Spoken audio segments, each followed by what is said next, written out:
Fox 32 has started an initiative called Your Take, where we take a closer look at the big issues facing our city and our state.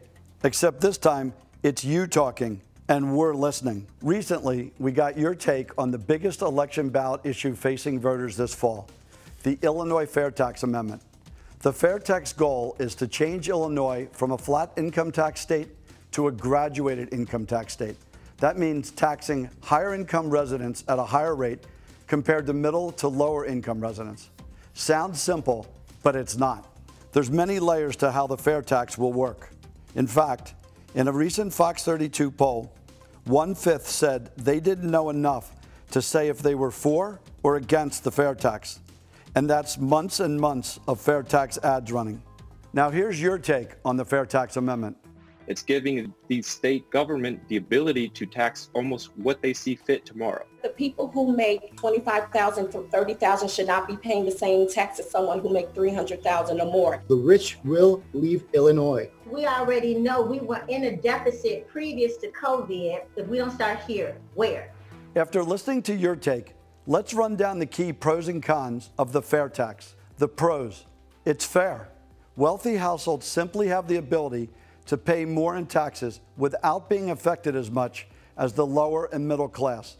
This is why the federal government and 32 states have a graduated income tax. Illinois was in an extremely weak financial position before the coronavirus. The pandemic has only sped up our path to economic catastrophe. So if the fair tax doesn't pass, Springfield will still find that revenue, but it will come through other taxes which disproportionately affect the middle and lower income families. At least with the Fair Tax Amendment, only the top 3% of earners will pay more taxes, for now. So why not give it a try? The cons. Here are the 4 major concerns with the Fair Tax Amendment: the amendment language, lack of reforms, where the new tax money is going, and the timing. The language. The amendment is written in such an open way that Springfield can now increase our taxes in ways that weren't ever possible. We would now have to trust that Springfield won't begin taxing everyone more down the road by expanding the higher tax brackets to the middle and lower income residents. Many wonder if Springfield has earned that trust. The flat income tax remains the only taxpayer protection left in a state that already has the highest combined tax burden in the country. Forget the technicalities. Flat tax simply makes it more difficult for politicians to raise income tax rates because any increase affects all taxpayers and thereby all voters. The Fair Tax Amendment would take away that protection. Next, where's the reform? We all know that Illinois is broke because we have by far the country's highest unfunded government employee pension and insurance debt. This mind-boggling debt stands at over $200 billion and sucks up 25% of all state tax dollars. Illinois also has the second highest property taxes in the United States, which is crushing to all homeowners. The fair tax is being pushed without any actual reform on pensions or property taxes. Just simply $3.4 billion more in taxes, but no solutions to fix our serious problems. No plans. Third, where's the money going? Apparently, the large majority of the new fair tax revenue is going toward a proposed $2.5 billion in new state spending. Inexplicably, only a small portion of the $3.4 billion in new revenue is going to pay down the pension debt, which is the cause of this mess. Adding spending, whatever happened to the concept of cutting back spending when you have less revenue coming in due to circumstances such as a global pandemic? Other states and businesses are doing that.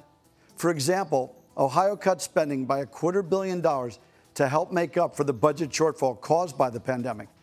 But Illinois isn't planning to cut spending, but rather adding more spending in a state that already suffers from out-of-control spending. Finally, the timing. The Fair Tax Amendment also proposes raising the corporate tax rate in Illinois to the second highest in the country. This despite Illinois' lack of job growth and the expectation of 500,000 job losses due to the pandemic. You might have to question the timing of this in regard to attracting businesses or keeping them here. You also have to wonder if it is a good idea to raise taxes in the state that has more people moving out than any other state for the past 5 years. Will this new graduated income tax drive more high earners to move out of our state? I'm not sure, but it sure doesn't make it a reason to stay here. And high earners are now more mobile than ever due to the remote working trend. There you have it, the pros and cons. We all know Illinois is in a serious jam, so I guess it comes down to this. If you think you can trust Springfield to do the right thing and you believe in a graduated income tax, then maybe you vote yes. But if you don't think Springfield can be trusted, you might want to vote no and put pressure on Springfield to find a new path. I'm Dennis Welsh, and that's how I see it. I want to know what you think. Leave your thoughts in the comments.